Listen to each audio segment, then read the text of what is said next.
What would you hope to accomplish if you're elected in the second district? Anything specific? You mean specifically for the district? Specifically for the district, and then maybe broaden it a little bit and look at the bigger picture. Okay. Okay. Let me just kind of take those piece by piece here. As far as the second district is one of the more diverse districts in the city. Goes all the way, it begins at North Side, goes along the St. Joe River, ends up in Pine Valley, and it's very economically diverse. It is very strong in healthcare. It's very strong in education. Has very little industry, very little office employment, retail employment, industrial employment.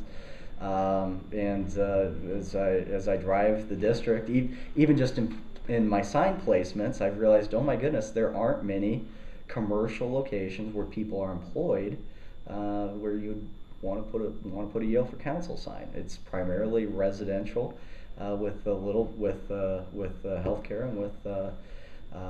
and with educational facilities. So part of my concern specifically for our district is the lack of businesses and employment. We need to look at opportunities and ways to improve that, because the vast majority of us are not able who live in the district are not able to work in the district, myself included. And I think a fantastic idea that we should be focused on would be, how do we improve the infrastructure in the second district? As best as I can tell, for having a major thoroughfare within the city, we have the longest distance between any roads when you talk about between Mayhew Road and St. Joe Center Road. We are boxed in by I-69 in Clinton on one side, and then St. Joe Road on the other. And it's almost a 4-mile stretch, and I'm very confident that that's a big reason why the city quit developing in that area of town as we grew away from downtown and began developing along I-69 and along the DuPont corridor. As quite frankly, we didn't have the infrastructure there, and our major interstates, which should have been our connecting points or our modern day rivers, were developed in such a way that they became obstructions rather than usable roads for that area. Bottom line is, we need to find a way to develop that a little bit more by creating a road probably between Wallen and Rothman, if at all possible. I'm not a street engineer, so I don't want to be too specific, but we do need to look at ways that we can increase, just the ability to get around in our district.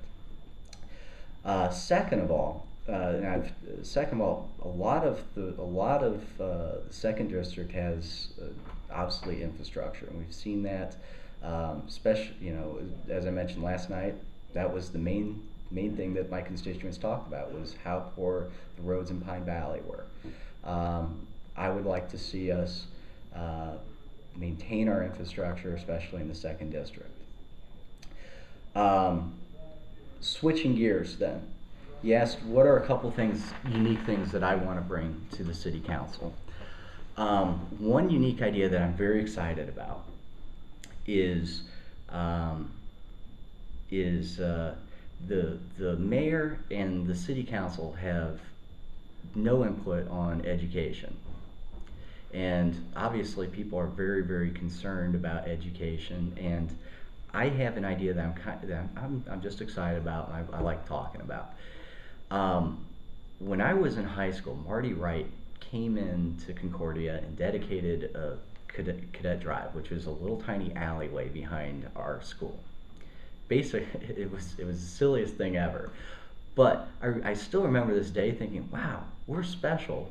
Somebody, a news anchor, came in and talked to us. I believe the kids are growing up in our community thinking that they're insignificant, that they come from an insignificant city and an insignificant state. And if you understand the history of Fort Wayne, there's no reason to think that. If you talk about technology, we invented the television too. If you want to talk sports, we had the first night baseball game. And you can go on and on and on. I remember reading Jules Verne's Around the World in 80 Days. To get around the world in 80 days, you had to go through Fort Wayne. And the only reason nobody remembers that is because you could count on getting in and out on time and not being chased by cannibals. If the mayor, once every 4 years, would go to each high school in the city and not put on a history lesson, but put on an inspirational message that says, Fort Wayne, citizens of Fort Wayne have achieved the highest of heights in every endeavor they've undertaken. Don't believe you're insignificant, believe that you are significant. Not in spite of coming from Fort Wayne, but because you do come from Fort Wayne. And tell the kids they matter. They can do it. They can do whatever they set their minds to. And I think it'd be a really unique thing, a great way for us to partner with the local high schools, mayor, and it's just a drop in the bucket when you talk about education. But it might be, for a lot of these kids, the first time anyone has ever said to them, they matter. And that's a message that, especially with there being so many broken homes these days. I coached high school soccer for 7 years, and so I know that the number of times that kids are spoken to in their lives are so few in between.